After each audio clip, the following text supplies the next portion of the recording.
তোরা সবসময় বলছি না তুই চোখ রাঙাবি না কিন্তু আমার। সবসময় তুই কি মনে করিস তুই নিজেই ঠিক নাকি রে? আমি সবসময় ভুল বলি। একটু ভ্যাল ভ্যাল ভ্যাল ভ্যাল করে কাঁদতে ছাড়া আর কিছু করতে পারো না তুমি।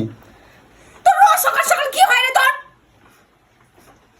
ও সকাল তুই যেটা সকাল বলিস তুই একটা সবসময় কথা সেটাই শুনবে ঠিক বলিস না। নাকি রে? আর আমি সবসময় ভুল। আর তুমি ভুলই তো, ওই জন্যই তো তুমি ভুল করো। আমি ভুল করি তো, এবার দেখ কেমন ভুল করবো। নে এই দেখ দেখ কিভাবে বৃষ্টিতে ভিজে নিজের শরীর খারাপ করবো, পরে তোকে ছুটাবো দেখ। আরে এই বুঝু, আরে বৃষ্টিতে আরে এমনি সময় তোমার শরীর খারাপ, দেখো এ অ্যালার্জি আছে বৃষ্টিতে। এত টাকা দিয়ে আমি ওষুধ কিনে আনছি বুঝু। বুঝু চলো ঘরে চলো, আমার শোনা আমার এরকম করে না, তুমি এক্ষুনি হাঁচি দেবে দেখ। গায়ের মধ্যে তেল বেড়ে গেছে, তোর বহুত গায়ের মধ্যে তেল বেড়ে গেছে। পুজো এরকম করে না পুজো, এই তোমার হাঁচি দিতে দিতে আবার হবে না, তোকে পাতেও মেরে হবে না, তোকে এরকম করে শাস্তি দেবো আমি। আরে হাঁচি দিতে দিতে আবার শরীর খারাপ হয়ে যাবে। আমি এত টাকা 1,500 টাকার ওষুধ কিনে আনছি বুঝু, আবার আনবি? এরকম করে না আবার আনবি? আমার শোনা বুঝু আমার। তুই যখন জানিস আমার শরীর ভালো না, তাহলে তুই আমাকে এরকম করে জ্বালাস কিসের জন্য? এত জ্বালাস কিসের জন্য? আমি তোমার সাথে গিয়ে একটু কিটকিটে নিয়ে দেখবো বলে এমনি মজা করতেছিলাম। দেখ এই তো দেখ, ওখানে দাঁড়িয়ে দাঁড়িয়ে দেখ, যা।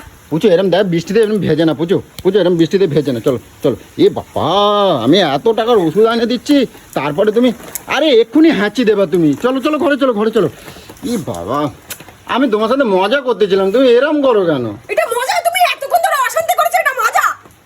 আমি তুমি তো জানো আমি তোমার একটু কিটকিটে নিয়ে দেখবো বলে এরকম করি, তা বলে তুমি এরম করবা?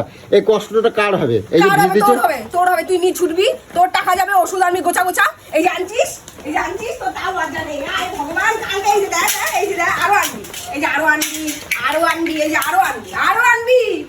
আমি আনবো, আর তুমি যে এই যে হাঁচি দিতে দিতে চোখ মুখ লাল হয়ে গিয়ে শুয়ে থাকবা। থাকবো, তুই করবি তো, তুই করবি, রান্না বান্না কাজ করবো সবকিছু। ও তুমি হাঁচি দেবা এ করবে, তোমার শরীরে কষ্ট হবে না? কত জানো আমার শরীর খারাপ, তারপরে তুমি এরকম আমাকে চিল্লানি করাচ্ছ, এরকম জ্বালাচ্ছ আমাকে। আনো মোচো, রাগ দেখাবে না, এক্ষুনি হাঁচি হবে বাবু। এরকম করে না আমার সোনা পুচু। ওফ এত রাগ করলে হয়? তুমি কও তো, মাথা বোঝো। এখনই শুয়ে শুয়ে কাঁপবা আর হাঁচি দেবা, তো কষ্টটা আমার হবে? আমি নাই 2 পয়সা আমার খরচা হবে, আর খরচা হলে কার হবে পয়সাটা কার খরচা হবে? আমার হবে, তোমার হবে না তো? না, তুই গরুর মতন খেটে খেটে নিয়ে আসবে, আমি সেই টাকাগুলো এরকম ওষুধ খেয়ে খেয়ে শেষ করবো। দেখছো এত রাগ করে না আমার সোনা পুজো। আমি তো কি বলে লোকজন, কি বলে আশেপাশের লোকজন, কি বলে রোজ অশান্তি হয়, রোজ সকাল বিকাল দুপুর রাত। আরে যে যা ভাবে ভাবুক না, আমি তো তোমার সাথে কেন করি সেটা তো আমি জানি। আমি তো তোমার সাথে এই কিটকিটানি দেখবো বলে, তোমাকে এই কিটকিটানি না দেখলে না আমার দিনটা ভালো যায় না। তা বলে তুমি এরমভাবে আমার শাস্তি দিচ্ছ, নিজেও তো শাস্তি পাবা। এই এক্ষুনি হাঁচি দেবা। আমার না মনে হয় দেওয়ালের মধ্যে একদিন করে মাথা ঠুকে দিয়ে পুরো শেষ করে দিই আমি একদম। আর করতে হবে না চল। আমার সোনা পুচু।